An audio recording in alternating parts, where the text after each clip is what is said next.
Hi, I'm Lisa Peterson. Today, I want to talk about the 7 biggest roadblocks that might be keeping you from financial success, from building wealth.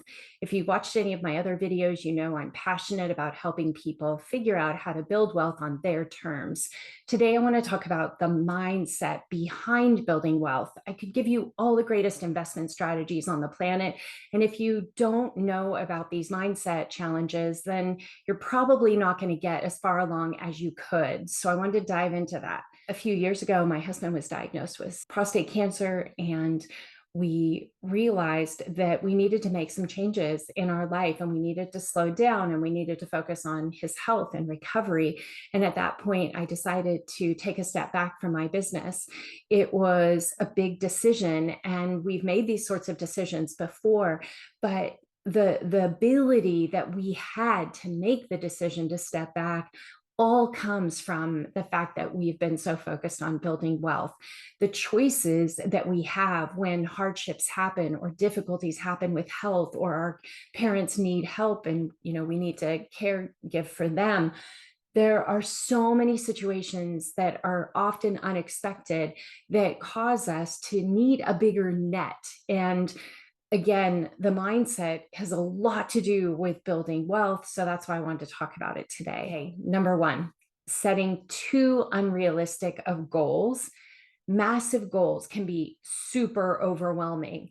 I want you to understand that it might feel inspiring for a short period of time, that you want to be a millionaire in 5 years or 10 years.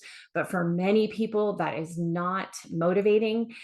What we need to do instead is break them down. Instead of I'll be a millionaire in 5 years, what I want you to do is figure out how much can you save on a monthly basis, and take that money and figure out, based on compounding interest, how much money will you have in 5 years? How much money will you have in 10 years? Is that going to achieve your goals? Maybe you need to increase it. Maybe you have to cut some expenses out, but focus on what you can do. Small wins are going to lead to big results. It's hard to get our head around that, but that's a super important lesson. Number two, self-doubt. Self-doubt is incredibly restrictive. When we do not feel like we have the capability to do the things that we most want to do, that voice inside of our head is saying, you can't do it, you can't do it, you can't do it. What I need you to understand is it's lying. It doesn't know. It may be basing its opinion on the past, but every financial expert, every financially wealthy person had to start somewhere, other than those who inherited their money, I guess. But they had to start as a beginner too. They had to learn how to manage that money. So knowing that you've got this, that you're going to start small, that you're going to learn constantly, that you're going to watch your confidence grow as you build your wealth, that's plenty. Okay. So know that your self-doubt is a really big problem, and you're going to need to get to the bottom of it and let it go. Number three, limiting money beliefs.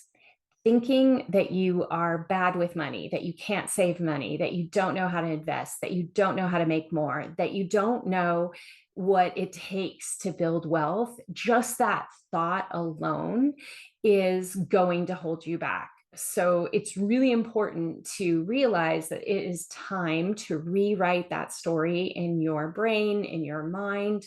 You might not have been born a money expert, but you can become one. So the most important thing around limited money beliefs is starting to educate yourself, realizing that those beliefs came from somebody else. They were taught to you, they were shown to you, or even you may have shown yourself in your behavior with money in the past, but that does not decide the future. Okay. Knowledge is power, and power with money is what's going to help you build wealth. Number four, analysis paralysis. Being stuck in overthinking every financial move, whether that be starting a new business, how am I going to find clients, or about how am I going to make more money, or how am I going to get a job that pays me more. Many of us will think about these things for years and just go what I call the washing machine, circling over and over and over and thinking about all the ways that you might change it. And yet, the biggest thing to remember is you're not going to do it perfectly. You're probably going to make some mistakes as you're figuring it out. And perfect is the enemy of good. So make the best decisions you possibly can with the information that you have, and then take action. You can always adjust course later. Okay. Number 5, not understanding your bad financial habits and the power of deferred gratification. This is something that I think is hard for us to realize. This is part of the reason I think it's so valuable to hang out with people who are really good with money, who have saved a lot of money, not just earning it, but kept it. But when you don't understand your own personal financial bad habits, it's really tough to get ahead. So what you need to do is identify the things that are draining your wallet. You might have to pay attention to any patterns around caring about what other people think. That is the death of wealth building. Cars, houses, watches, purses, dinners out, drinks, nights out, pricey vacations.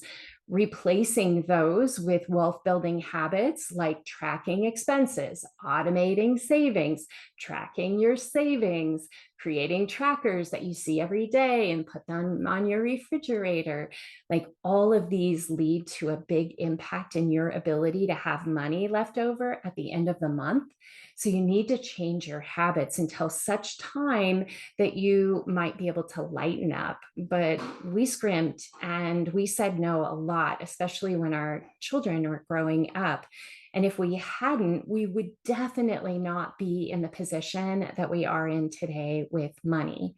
We had to say no to the stuff that we really wanted and that other people around us were saying yes to in order to be able to build wealth. And at the time, it felt really uncomfortable. It didn't feel great, but it was the right thing to do. And now we have a great deal of freedom in our lives. You know, by the time we were in our 50s, we could say yes to things because we had said no to things when we were building wealth. Number 6, we're in the home stretch. Lack of daily focus. If we feel overwhelmed by our financial to-do list, then what I want you to do is focus on one important task every single day. What is the one thing you can do today to improve your finances? The people who have the most have figured out how to have incredible focus on taking care of just a little bit, one day at a time. I love Anne Lamont's work, where she has a book called Bird by Bird, and her father was explaining to her brother about a assignment that that he was working on. He was really, really frustrated about. And he said, son, the only way you're going to do this is bird by bird, because he was writing about birds. So this is what we have to do with our money. Just one step at a time, one day at a time. What's that one thing that you can do today that's going to help you tomorrow and the next day and the next day? And now we're at the last one, waiting for permission. Newsflash, you don't need anyone's permission to build wealth. Your permission slip is right here, right now. So I want you to start now, start small, but most importantly, just start. So there you have it, 7 wealth building blockers that you need to overcome. Curious which one hit home for you. Remember, awareness is the first step. You can take action on these today. You'll be amazed at how quickly your financial situation can improve. One thing that comes to mind is several years ago, just the joy of being able to have money when you really, really want it. And often that's a little bit later in life, not when we're young, but when my daughter was in college, I wanted to take her to Paris. and she had never been before. It was magical. And I got this incredible special deal because the Ritz in Paris was just reopening after a big renovation. And I was able to get like early check-in, a limousine pickup at the airport. We got walked through customs that is just crazy.